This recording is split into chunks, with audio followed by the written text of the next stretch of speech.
We started seeing that opening up. Also around that time, we started noticing as the perimeter became more complicated, misconfigurations. We find them all the time. I run a bug bounty program that allows people to report these, and we pay if we see something. Now you'll recognize the next one. As the decade of the 2000s matured, man, everybody started doing partners. It's always countries you never heard of. Right? I keep a globe next to my desk, and people say, why? And I go, because when we outsource somewhere, I need to find the country. I never heard of half of them. And I'm allowing access. Then more remote access. Now it's got to be 117% capacity because everyone in this room works all the time, everywhere. And whether you're in the office or at Starbucks or here or at home or even on an airplane now, you want to be able to work, so remote access has to work. Look at my picture. I also get these blatant violations. That's where, if you have a research team, you've got those. That means they come in and they go, hey, listen, I know I'm not supposed to tell you this, but look, I've connected out to this, that, and the other thing, and I cover my ears. And then finally, if there was a nail on the coffin, once you dual home mobility, you've got connectivity like that. Now, let's take a moment and savor that picture. This is circa 2014. I'm not going to do any changes now. I'm going to clean the diagram up a minute. I'm just going to click, clean it up a little, clean it up a little. That's the perimeter. Like, that's really what you have. Let me get rid of that stuff in the inside. Remember the Licktron bouncing off? Now, remember I told you we we're going to bring you into an abyss? Anybody freak out over anything I did there? Anybody disagree? If you don't disagree, then how can you even be surprised when retail companies, banks, motion picture companies, and you name it, get hacked beyond belief? You say, how could they do that? Who could possibly have the skill, the funding, the capability to execute that kind of attack? And I look at that and I say, who couldn't? This is like a sophomore second problem on your midterm type exam question. Really easy to break in. I could have drawn it like this, like if I had put the box there, like, oh, people do something wrong with your pencil, and say, no, that's really it. But do you see how effective that is in showing what a complete mess? And I've left out insiders, and I've left out DNS, and there's a million other things. You could argue that that perimeter is even more porous. Now, to this point, I showed you a problem. And again, I didn't see any hands waving or people freaking out, so I assume you agree with this. From here forward, I'm going to show you an architectural proposal that makes sense to the team that I'm part of at AT&T. If you disagree with the remainder, well, you can do what you want to do, but I'm showing you what I think is the right thing. That's why I'm here, to challenge you to think about this. And you'll see this leads to a very surprising conclusion. When you see the final picture of what I think the right final architecture is, you're probably going to scratch your head, and that's the idea. So why don't you bear with me and watch what happens. Let's put a web server in here.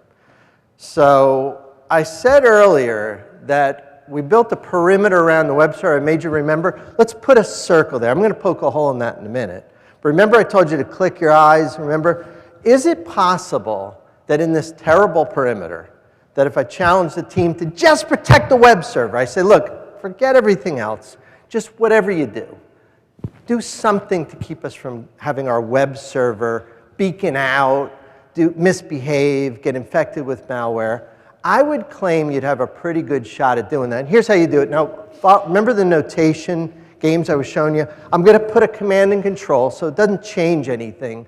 That just shows how I'm implementing the circle. I'm going to put a circle around that, and that's all the stuff I'm doing.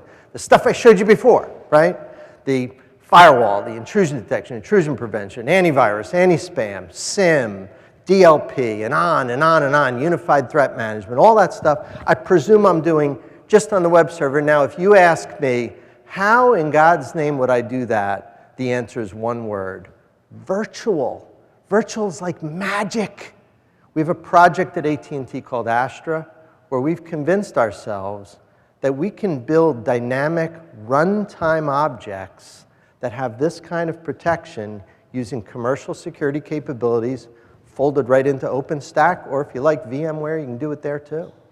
It works really nicely. You can do it at the hypervisor level, you can do it VMware level, you can do it, we have a concept called a tenant, which would be a clump of computing activity in the cloud. You can do it at that level. So keep that in your mind, that I'm not just drawing circles here. This links back to real computer science and real system and security and software engineering. So if you agree with this, let's get rid of that stuff. Here's what I'm going to do. Bing, I got to poke a hole in that web server. So there's kind of the end state if I said, I punt on the entire perimeter, but man, I'm just going to have that one thing not get me. Now, if you do a good job there, and again, you're using virtual and you're using that, maybe you do it for something else. There's a gateway. Let's poke a hole over there. And so now I'm protecting two things. Punting on everything else, but protecting two things. Well, those are all the things I've punted on. I've said legacy, I've got mainframes, and I have this, and I have that, and all that stuff. Now watch this click. This is, of all my clicks, this is my favorite one, okay? So I'm going to click forward and back, and you tell me if you agree with this. That broken perimeter is not really helping the three other objects in there that have their own perimeter, the micro perimeter. The legacy assets are dependent, so watch. Am I doing anything here that makes you crazy? I'm just saying that's really just protecting that, okay? So I'm going to leave it there and say that really now my perimeter is protecting legacy. But notice that perimeter doesn't have to worry about port 80, right? I've got something else worried about port 80. Doesn't have to worry about the gateway or anything else I protected. So watch, could I close a little bit of that circle and say it's a little easier to do the legacy each time I pull things out? And if one of the boxes there, see the top right box in the legacy? Let's assume that, I'm going to open it up, let people connect there. Let's assume that's a web backend. So now that's something that's used inside the enterprise to help the web server, but it's, again, protected by its own virtual runtime system, implemented and provisioned as you build virtual object security. You get the point? Half the people in this room have probably built a virtual machine in the last month, and you know what it's like. It's like going to DMV. You fill out a form. You know, I want this much CPU, this much memory, blah, blah, blah, blah, blah. Boom, and you spin the thing off. Well, the concept here is you spin off security along with it. You virtualize the security at runtime to live right next to your, potentially right next to your hypervisor. And that's what these circles are. So let's put another security command and control. Why not? You guys are, this is IEEE. You guys, this is your nature to put a bunch of things in. Now watch what I'm going to do. I'm going to just clean these things up. You saw how I got to this? I'm going to click through the next few charts without talking. I want you to savor, you know, the transitions here, and then we'll come back and talk about it. This is what I do when I'm bored in meetings. I click through this presentation. So watch. You'll see I'm not changing anything. I'm moving things around. I go like this. Go. Move that up there. Move that there. Move that there. No problem, right? Rename them. Just make them dots. Same thing. Make these dots too. The lines, if you're a communications engineer, you don't draw lines. I get rid of that. You know what I mean. They're all connected. Overlay it on a globe, but I don't want them all in Antarctica. So put them where you want them, where you think they belong. Connect them up, put some drop locations in, and maybe there's our new architecture. Now let's go back. Let's go each step and make sure you buy that. Isn't that pretty? Like, I think that is so nice and pretty. Like someone bored. Rita Marty's here. When she's doing one of her ops reviews with me and I get bored, I'd bring this up and click on these things. I'm just kidding, Rita. So there, web server up, like just move them around. I just renamed them. We call them rings around things, playing around the concept of an IoT. You know, Internet of Things, rings around things, same thing. And then at the bottom, command and control. I just made them dots. Get rid of the lines, overlay on a globe, put them in there. And now, does anybody know what that looks like? What does that look like? It looks like a botnet. It's exactly a botnet. Now, it's not a botnet in the sense that I'm ripping off compute time from your mother's PC at home. I'm not doing that. But the diagram looks the same. And let's look at botnets here for a minute. The biggest botnet we ever dealt with, Zero Access, the entire globe, every ISP, every law enforcement agency, all the security companies, about 100,000 lawyers, it seemed like, all got together, and we said back in 2013, let's take this thing down. We're talking about as many service providers as I've ever seen work together. And what happened? We couldn't rip that thing down. It came back even more resilient. That structure, as you know, as engineers, is the most resilient structure we know in computer science. It's distributed, it's redundant, it's resilient, it's secure. Now, which would you rather have as your enterprise security architecture? That circle with the electron bouncing off that was fundamentally a fiction.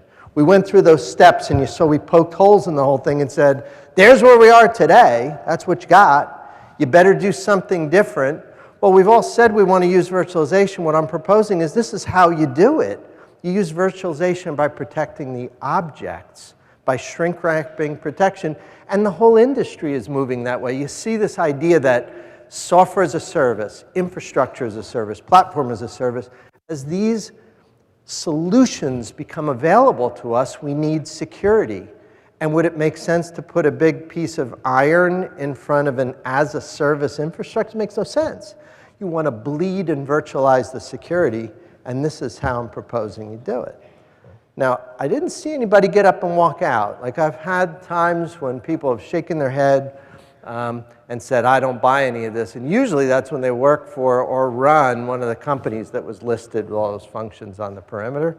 But I am more than happy to take comments or questions that you guys might have on this progression from, you know, an enterprise perimeter, a bubble with electrons bouncing off it, and that's kind of why everybody's getting hacked, to what I would propose to be a much more resilient structure and something that if you want to stop a foreign military, you're going to have to do something like what I proposed. So I don't know if you're using hand mics or if people are just going to go. I think there's some runners here.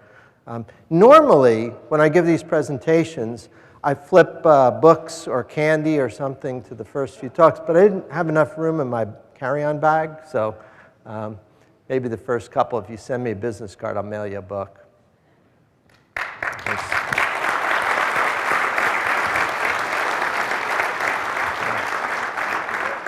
Thank you very much, Ed. We have time for a couple of questions. Well, he, I think, covered it all, right? There's no question. He always, when he teaches at the university, it's the same. Nobody dares to ask questions. Comments?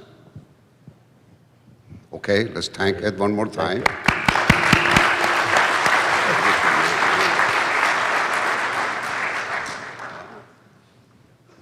Now, Ed and Ted.